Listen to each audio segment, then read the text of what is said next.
Welcome to Elementary Math Chat, a podcast for all elementary math teachers looking for ideas and support when it comes to teaching elementary math. I'm your host, Anna Marie Kretzy from Kretzy Creations, and after 20 years of teaching 4th and 5th grade math, I am ready to share my experiences in the classroom to help improve yours. Whether you are a brand new teacher, new to teaching math, or simply looking for a change, join me each week as we discuss all things elementary math. Let's get started. Hello, everyone, and welcome to another episode of Elementary Math Chat. Well, we are officially in the month of March, which means I'm sure you have one thing on your mind besides spring break, of course, and that is state testing. It really does creep up on you, doesn't it? I remember coming back from spring break and immediately having to go into full test prep mode. I'm sure you're probably in a similar state of mind, so I am dedicating the entire month of March to helping you prepare for state testing. This week, I'll share what I did in the really early stages of test prep. Next week, I'll share what I did the week before testing. The following week, I'll share what I did on the last day of test prep. And spoiler alert, it's a glow day, and I will give you all the details about that. And then the final episode in this series is about what you can do on the days after testing. All right, well, let's get started with the beginning stages of test prep. The first week of April was when I would plan a test simulation day, and this was kind of like a trial run. The purpose of this day was, for one, to get out their jitters because they're always a little nervous in the beginning.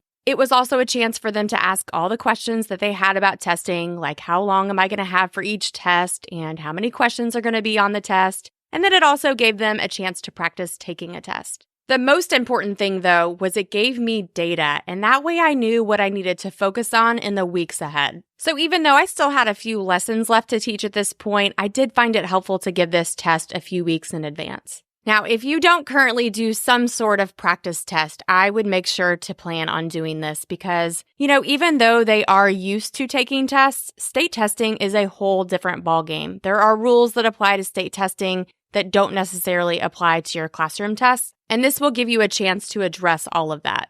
So the first thing I did on this test simulation day was to discuss these special rules. And it's funny, when I was looking back at my slides, I just had all of these things listed like, don't do this, you can't do this. So I went back through these and I reworded them into much friendlier terms. And I turned them into a fun little PowerPoint presentation. And you guys can download this for free as both an editable PowerPoint presentation and as printable PDF posters. And so now these rules are worded like, you can't do this, so do this instead. For example, one of the rules is you can't get out of your seat during the test. So instead, raise your hand and I'll bring you what you need. This one also reminds them to use the restroom during breaks because they won't be able to get up during the test.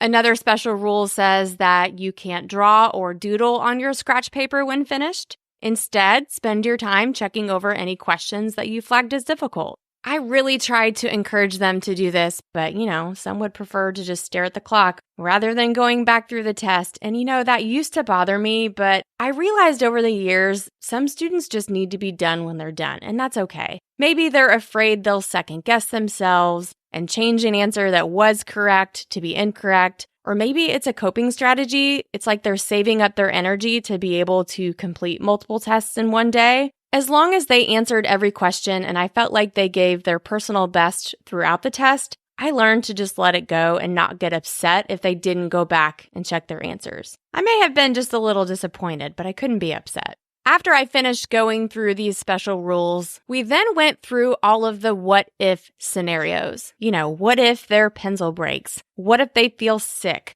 What if they have to use the restroom during the test? What if they can't stop coughing? What if there are only a few minutes left and they have a lot of questions they haven't answered? What if they realize they accidentally skipped a question when they bubbled their answers? These are things that can often happen during your state test, and you want them to know exactly what they should do if something like this happens. So that's what we did. We went through each situation and we talked about what they should do if something like that happens. Of course, they had their own what-if questions, and so I answered those as well, and then we moved on to reviewing test-taking strategies.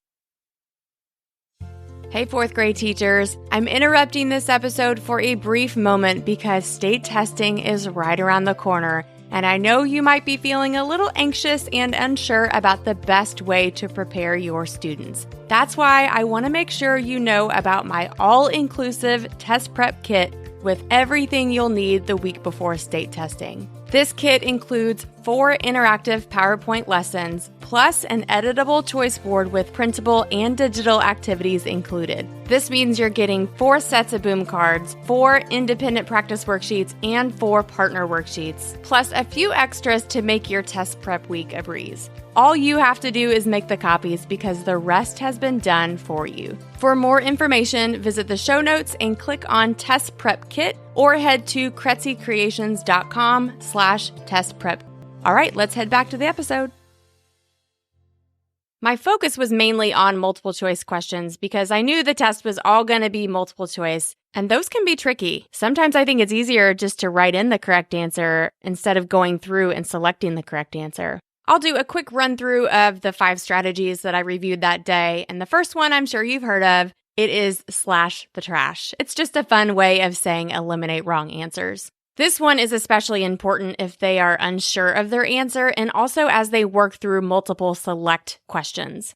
My second strategy was to help them if they ever got stuck. Sometimes a question might be worded differently than they're used to, or they don't understand what the problem is asking. So in those cases, I always told them to use what you do know to figure out what you don't know, especially when it was a word problem. For these, I found it helpful to model my thinking out loud. So let's say I'm the student and I'm struggling with a multiplicative comparison problem about the weight of cats versus dogs. This would be my thought process.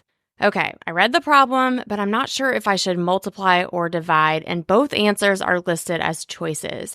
I see the word times, and that usually does mean multiply, but if I multiply these two numbers, that means the cat would be 500 pounds, and that doesn't make sense. If I divide the numbers, then the cat would weigh 5 pounds, and that makes much more sense. So I think I need to use division. So that's a good example of how they can use what they do know about the story and about the weight of cats to figure out what they don't know, which is what operation to choose. If that didn't work and it had been a few minutes, then I just told them to take their best guess and move on. That is hard for some of them. Some of them want to sit there and try to figure it out, but it's better for them to get one question wrong than to not finish the test and get all of those unanswered questions wrong. So I always reminded them not to spend too much time on one question. Just take your best guess and move on. And then the third thing to do when you're stuck, and this is important, put a little question mark by the ones you are unsure of. This is so helpful because chances are they'll finish early and they'll have time to go back and revisit those questions. It's not always practical to think that they're going to have time to go back through every single question, and that's just not necessary.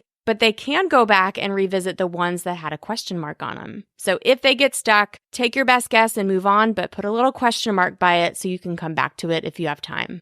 The third strategy I reviewed is probably the most important one. And this one is to beware of distractors. When the imposter game was popular a few years ago, we had a little fun with it and we called the distractors imposters instead because they were trying to look like the correct answer. They thought that was kind of fun. We had talked about distractors before and they knew what they were, but I reminded them that every single multiple choice question will have a distractor.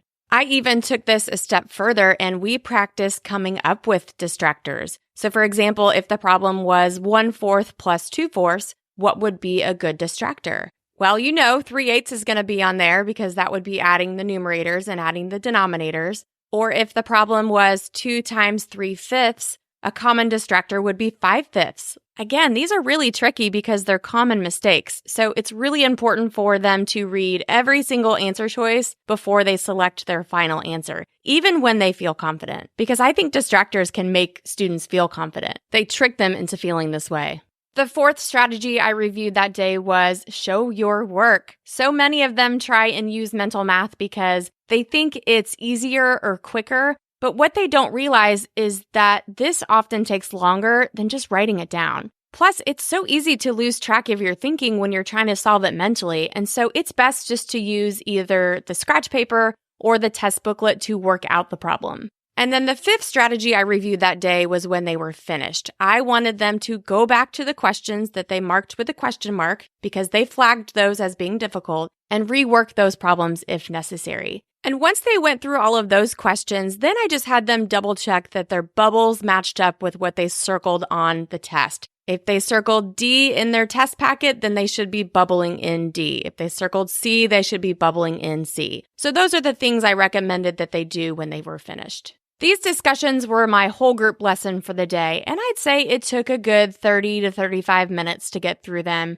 And then after that, it was time for them to apply everything we discussed and take their practice test. Now, this practice test was one that my district provided, and it was a really similar format to the state test. It had a bubble sheet. It was broken down into 3 different subparts. It had the stop and go symbols at the bottom. They were able to use a calculator on one section. And I also gave them scratch paper and paper rulers just like they would have on the actual day. I didn't want there to be any surprises, so I tried to make this feel as real as possible. The most important thing I did that day was to time them. I wanted them to have a true understanding of how much time they would have. For most of them, this was not an issue. They were used to working pretty quickly, but for others who felt like they had all the time in the world, they did not finish this practice test when the time was up. Now, I did let them finish because I wanted their data, but this was a good learning experience for them to realize that they can't zone out and they can't take too much time on one question.